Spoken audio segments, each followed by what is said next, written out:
ជួបគ្នាម្ដងទៀតហើយថ្ងៃនេះខ្ញុំចេញធ្វើការភ្លៀងក៏ញ៉ាំទឹកដើម្បីស្លៀកពាក់កៅអៅហើយក៏ញ៉ាំមកសាលាបន្ត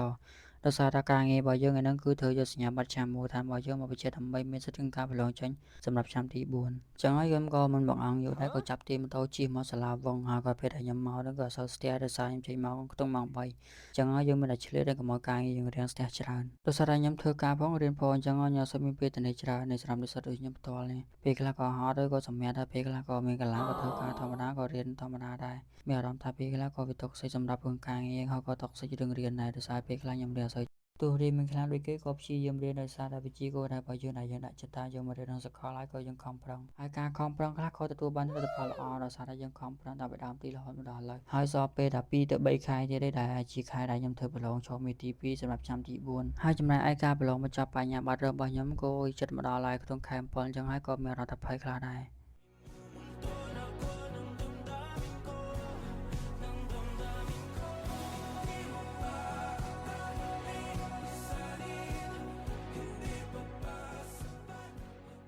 បន្ទាប់ពីយើងយកម៉ូតូទៅផ្សារនឹងចំណុចអគារ A រួចហើយក៏យើងដើរមកអគារ A ឡើងមកជាន់ទី1ដែលមានបន្ទប់505និង107ដើម្បីយកសញ្ញាបត្រមូលដ្ឋានរបស់យើងយកបញ្ជាក់នៅទីនោះហើយស្របតែពេលដែលខ្ញុំមកដល់ហ្នឹងគឺអត់សូវមានមនុស្សទេមានតែ1ទៅ2 3នាក់ឯងហើយអ្នកមកហ្នឹងសិតតែអ្នកឆ្លៀតដូចខ្ញុំដែរអញ្ចឹងហើយការងាររបស់យើងបើយើងមិនឆ្លៀតអត់មានអ្នកមកឆ្លៀតជាមួយទេដោយសារតែជាការងារផ្ទាល់ខ្លួនរបស់យើងហើយក៏ជាការងារសំខាន់បើយើងបញ្ជាក់ឲ្យចង់សន្លប់អានេះមកពាក់ពីផ្ញើអានេះបើខ្ញុំផ្ទាល់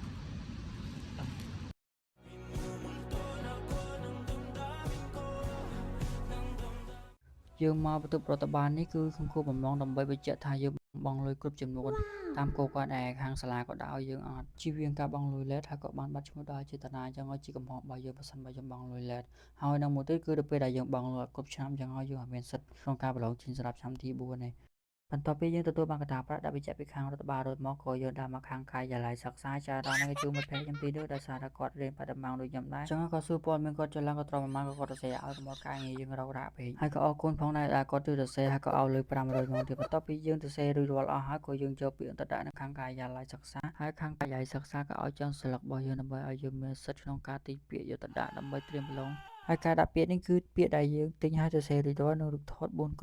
ចំនួន3សន្លឹកបន្ទាប់ពីយើងបញ្ជាក់ឯកសាររបស់យើងរួចរាល់អស់មកក៏យើងត្រូវដល់ម៉ោងយើងត្រឡប់មកផ្ទះវិញហើយក៏ដើរមកចរម៉ូតូនៅអគារ A ហើយនៅពេលដែលខ្ញុំដើរទៅរកម៉ូតូនោះក៏វិញម៉ូតូខ្លួនឯងដែរដោយសារម៉ូតូវាច្រើនហើយភ្លេចនឹកឃើញថាម៉ូតូខ្លួនឯងដាក់នៅមាត់ទឹកអញ្ចឹងហើយក៏ប្រកាសដាក់តែមាត់ទឹកក៏ឃើញម៉ូតូខ្ញុំទុកនៅគារហ្នឹងមកដោយសារថាម៉ូតូវាណែនច្រើនអញ្ចឹងអត់មានកន្លែងដាក់ក៏ខ្ញុំហ៊ុញទៅមកដាក់គារហ្នឹងទៅតែសំណាក់ឯងគេរុញម៉ូតូខ្ញុំចូលទឹករុញចូលទឹកថែមឆោបខ្ញុំរត់ឃើញហើយម៉ូតូខ្ញុំមានតែប៉ុណ្្នឹងហើយជួបគ្នានៅវីដេអូក្រោយបាយបាយ PSN team